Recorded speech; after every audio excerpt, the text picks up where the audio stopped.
And welcome back to the One Celtic Fans View. There's breaking news about an hour ago.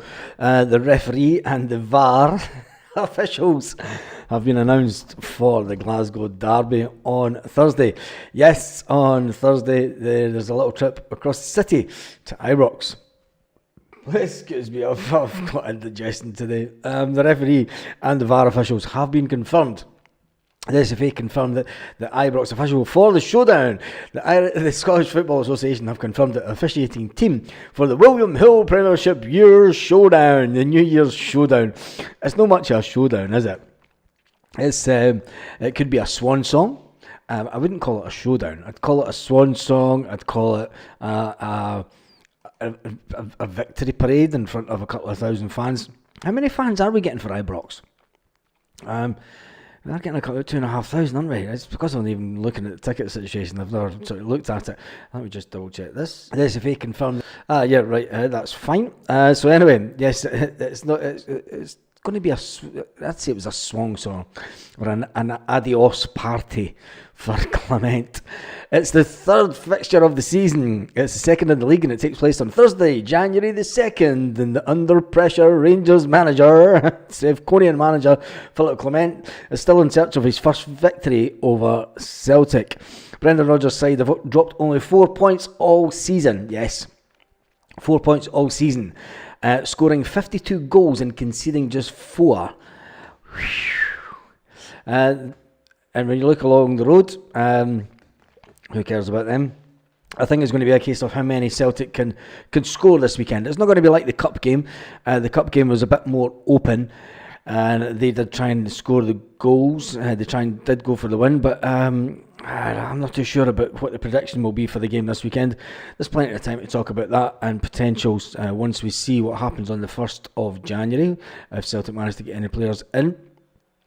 They did think that they were going to go into this game and reduce the margin, yes, and reduce the points tally, reduce our lead at the top of the table if they beat us.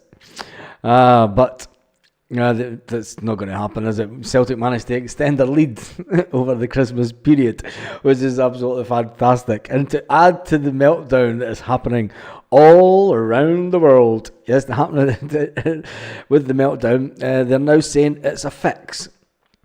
And before I tell you who the officials are, I'm going to go on to I'm going to go onto Twitter and I'm going to read you a journalist's timeline for the officials this weekend. And one of the first comments is, can we have a full background check on Daniel McFarlane, please, Stephen? If Celtic win this, the league is well and truly gone. Never saw that and come in. VARs against Rangers. No interest in these games. Only neutral officials and pundits might draw me back in. Until then, we could play every week in a 2-team league and live on TV and I wouldn't care. Oh no, it's a bit too finery this one, isn't it?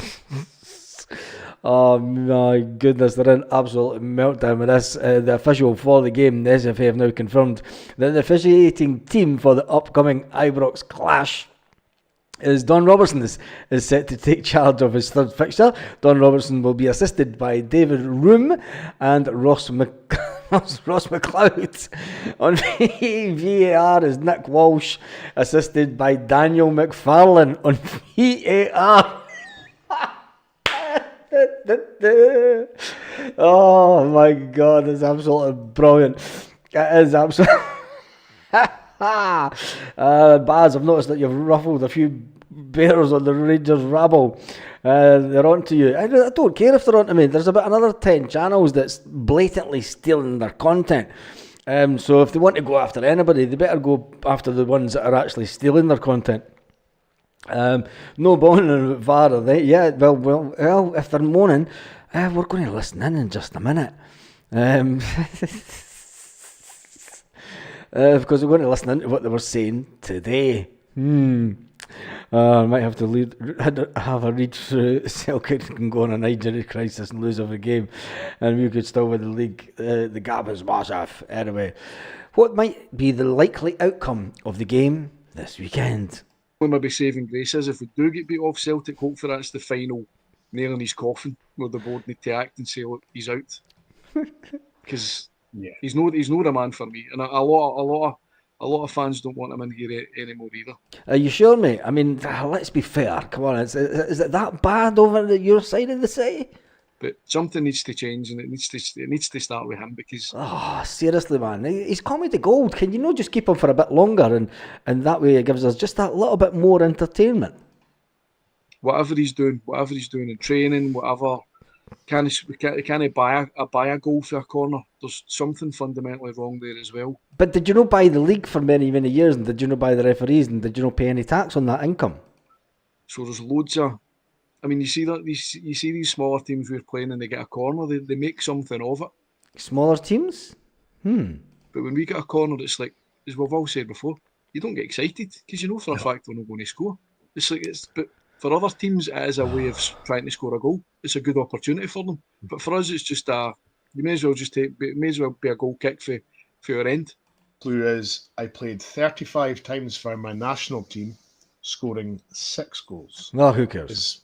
He's just had a child with his wife. Oh, But before, remember McCrory came in out the cold. I can't remember. McGregor must have been injured, and Jackie Annick played.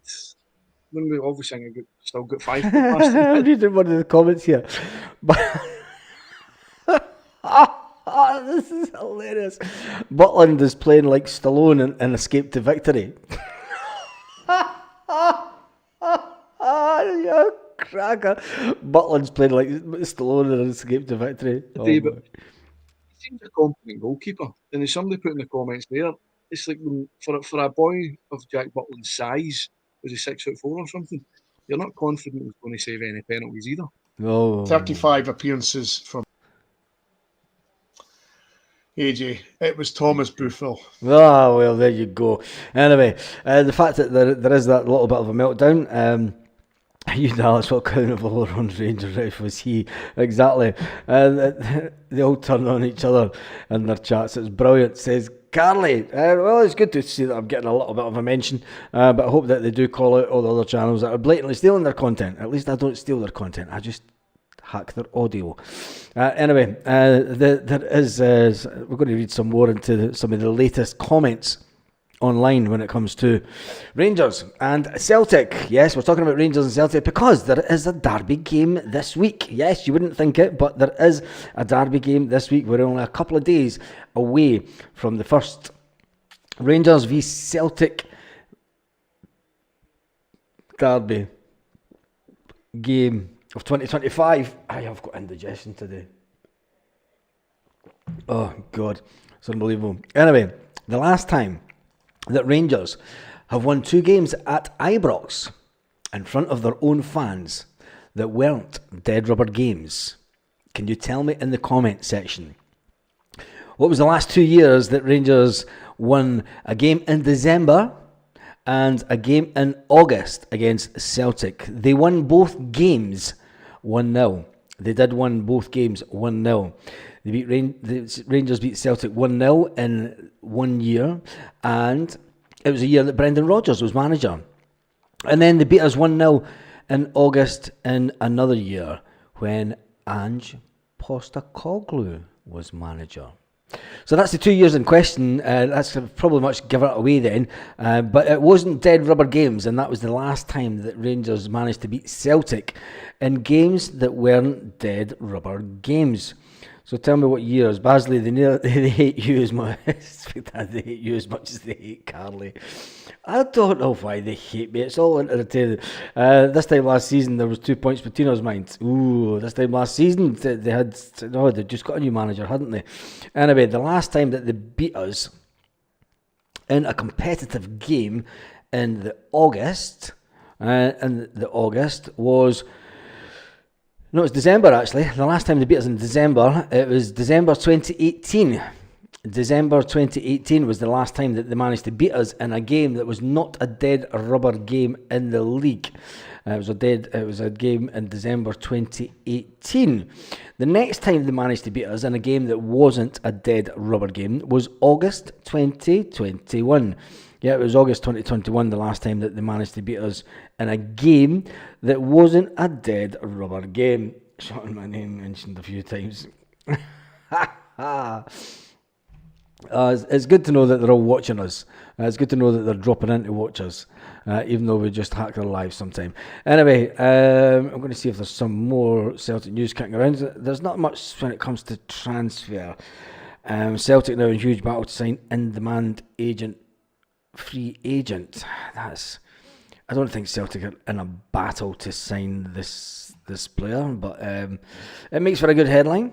And I'm going to click on it just to see. We all know who it will be. Oh no. It's the one that that was spoken about this morning, actually.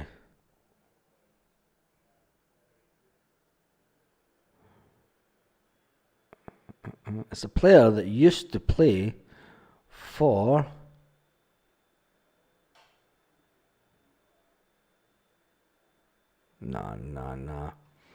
Nah, that's the wrong player. There is an article here saying that Celtic are battling with 12 clubs to sign a very energetic 45 grand a week player. Celtic are not battling anybody for a player on 45 grand a week, and especially anybody that is 29 year old, in my opinion. And he plays for West Ham. Not a chance. Not a chance. He plays for Burnley now. Not a chance. Celtic are nowhere near signing a Burnley player that's 29 year old. Not an absolute chance in hell. There was a player that was named this morning by Lanky, and I did some research on him. Is Lanky on actually?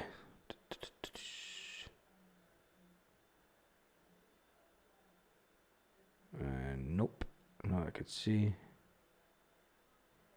No. Anyway, I'm not going to speak about that player just yet because I want to do a little more bit of digging just to see if there is a possibility. It looks like he might go to loan, but some people think they may be buying this player. Anyway, I don't see it. I don't see it at all. Let me just check some other headlines that are out there. A lot of people obviously talking about the referee. Everybody's talking about the referee, in fact.